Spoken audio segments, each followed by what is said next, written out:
And our second question is, why has the Dangote Refinery reduced fuel prices across Nigeria?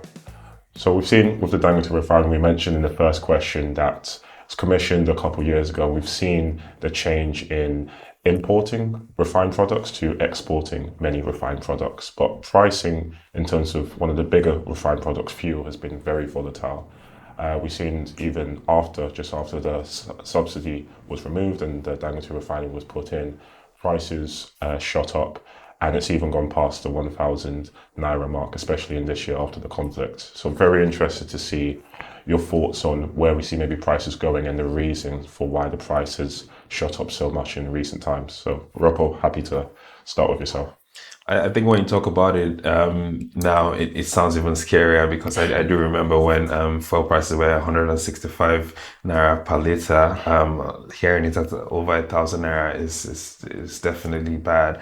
But I think in my head there are four areas that really contribute to that, and one of those areas is the removal of subsidies, and that has a very long history with different formats being tested, partial subsidies, full subsidy removals, and where we're at now. But that's one area in my head, and the second area will be the devaluation of the naira, and just over time the naira has weakened. One, because we were net importer, and that has put a lot of pressure on the naira. But again, another big area that we may delve into and not delve into, but the third area will be the naira to crude deal that sort of went sideways. I think that also really affected prices. And the fourth area, which I think is something we'll discuss later, is really around the macroeconomics of today's world, with the US-Iran wars happening and supply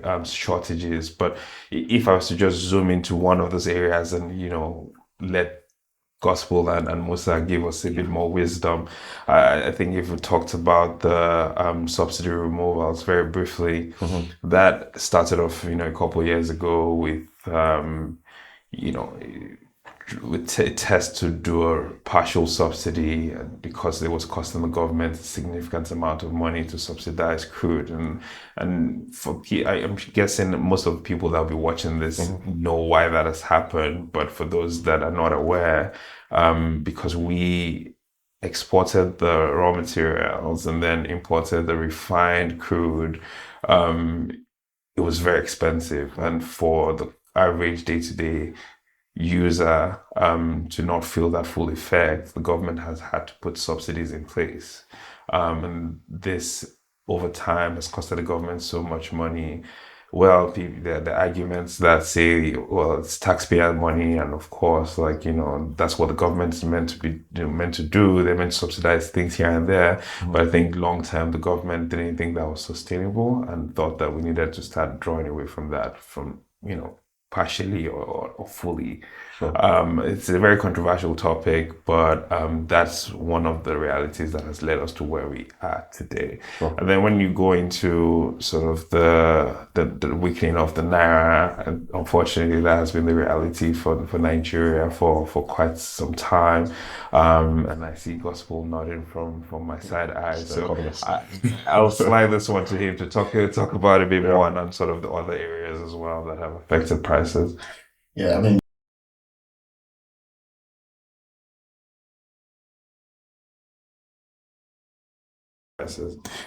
mean, really, really brilliant submissions. I must say, very, very brilliant submissions. And the four reasons I had mentioned were very, central to why we are here today, in terms of the conditions around the oil price to start with. I think since 2020, the world changed significantly. And in 2014, Nigeria had a recession, and just within a space of 6 years, in 2020, we had a twin recession. I mean, where you had both the oil price, and the COVID, the lockdown impact on economic activities and all that. So, and since 2020, the world has never been the same. I mean, we've got the Russia-Ukraine war, still dealing with the post COVID impact on the global economy, the rise of the Trump 2.0, and more recently the US-Iran war and all that. So that has significantly impacted on major oil blocks in the world. how production, distribution, and supply chain economics has also, the impact of the geopolitical tensions as well on oil. And he rightfully mentioned about the subsidy conversation. But if you take a step backward, I think one of the major reasons why it's been a lot of poor economics for Nigerians is because we're talking about subsidy to start with, because if you walk backwards a bit, you realize that there is a significant demand on fuel in Nigeria.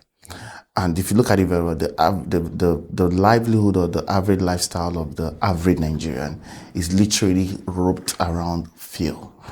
People need fuel to survive, to run their homes, to keep the lights on. The MSME, the informal sector MSME on the road needs a Tiger generator to power their barbering shop. So the economy itself runs individuals, households, firms, and that's because there's a significant demand. So I said earlier on, if we probably fix power by 50 to 65%, not even at 100%, 50 to 65%, there's going to be a significant drop in the demand for oil to start with, because our households consume up to about 30 liters on the average of fuel every week. That's a lot of individual household demand on fuel. So if you look at that rising demand, and the supply economics hasn't been really, really stable over a period of time, it's just simple law of economics, the prices will always keep going up. Then in the context of that, you now have a weakening Naira currency. The Naira has, been at the mercy of political economics and many other reasons over a period of years now. It's been poorly managed. And I always say that the currency of every nation is hinged on, the productivity drivers of that economy. How productive your economy is would reflect in the strength of your currency. And also safe to say how effective institutional frameworks are when it comes to regional engagement and all that. So on those two grounds, we've not really done well from a Nigerian governance context, and that has impacted on the quality of the Naira and all of that. So let's also take away the fact that, with Dangote, he's also faced with lots of individuals and institutions who are still importing oil, and who would have to import oil at the, global market price as well. Do not forget that by the time these things are refined in Netherlands, Europe, and all those spaces, they sell them back to us at the global market prices.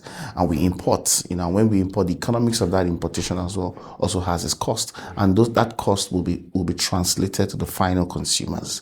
Do not forget also that businesses who also run locally and have to import, semi-finished items or finished products and all that, also import them at the cost of global logistic transportation price, which is heavily again hinged on oil and all of that. So it's ripple effect costs on the local economy, which I think would be a major thing to deal with as we move on in the near future. Fantastic. No, there was a few points that you made, especially fascinating, the devaluation of the currency and just the amount of fuel that the everyday citizens use relative to other people that have maybe more stringent or effective power markets. I just want to touch on the subsidy removal again, because you did mention the partial removal of the subsidy rather than maybe the cold turkey that we've done in the last couple of years. So obviously the World Bank, IMF, they're not maybe favorites of Nigeria and various African nations, but there was a few organizations that mentioned maybe doing a partial subsidy removal rather than completely removing the subsidy. We had already, I know you mentioned the fiscal constraint. Why be very good was that not the case in terms of partial subsidy and being in place, or reducing the subsidy that... I'm trying not to trend on the internet for the wrong reasons.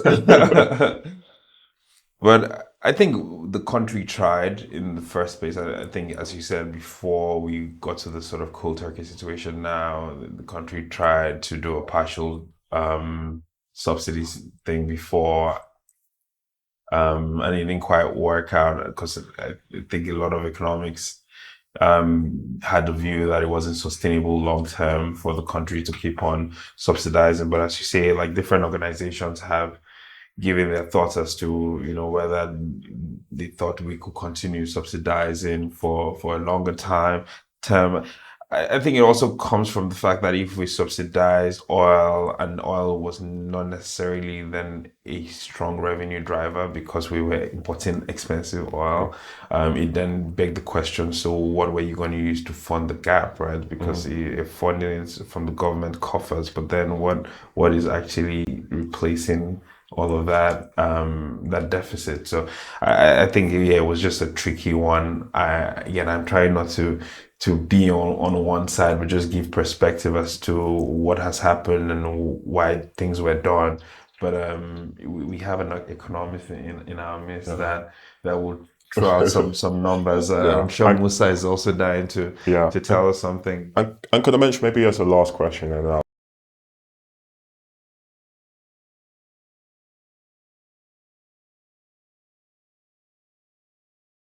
I'll leave it to Gospel and then pass to Musa. So we haven't actually mentioned the US and Iran conflict in deeper detail yet, and we'll definitely be talking about it in the third question. Let's say, hypothetically, the US and Iran conflict doesn't arise. Do you think the fuel prices would be at that steady level or target that maybe the government wanted? Because last year there was, especially there was an increase in fuel prices at the start, but we did see fuel prices dropping slightly. And of course the conflict wiped out all of that. So how big of an impact was that US-Iran conflict on the fuel prices just in Nigeria? I think, do you want me to speak to the subsidy first? Yes, please go on. So I think to start with, I mean, the subsidy situation wasn't so sustainable for Nigeria any longer because, I mean, we had borrowing money to run the economy. It was really bad. We're in a very, very bad debt situation. I mean, almost about 70 to 90% of the revenue was being used to service debt, at the time, and it was really, really, really bad. However, I think when it was completely removed, in quotes, in 2023, I think when an announcement was made, it was slightly abrupt.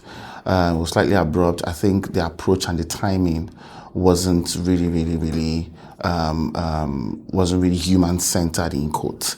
And also, again, speaking to human-centered, like I mentioned before, the drivers of the Nigerian economy strongly reliant on down to the individual. And I think that fundamental model itself is counterproductive to whatever is being done to fix the oil situation in Nigeria. And if you take it again from that context, you also realize that Nigeria is a very complex market, and there is no one-size-fits-all approach technically to many of its challenges. So there are a lot of trade-off complexities when you're thinking about how policies work and all that. However, I think the announcement was quite abrupt and all that.